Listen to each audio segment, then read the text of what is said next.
Welcome to King Silk Art. This is truly some of the most spectacular art that man has to offer. What you're seeing is this is all silk embroidered, and it comes from a province in China called Suzhou. And this art has been done for over 2,000 years.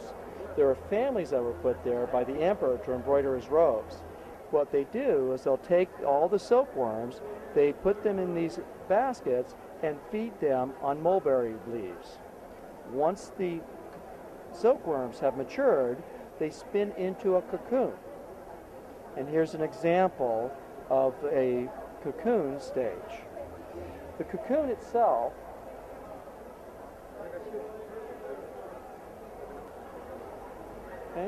and what they do with this is they'll take a vegetable dye, permeate the silk with the dye. So what you're looking at is an organic to an organic. So the dye becomes a permanent fixture in the silk thread, and so it will never lose its color. They can get about 2,000 feet out of one cocoon of that very, very fine fiber. This is thinner than a human hair. They'll then take this and literally just start stitching it. As part of it, the first thing they'll do is they'll split the thread down to a specific count of the thread itself.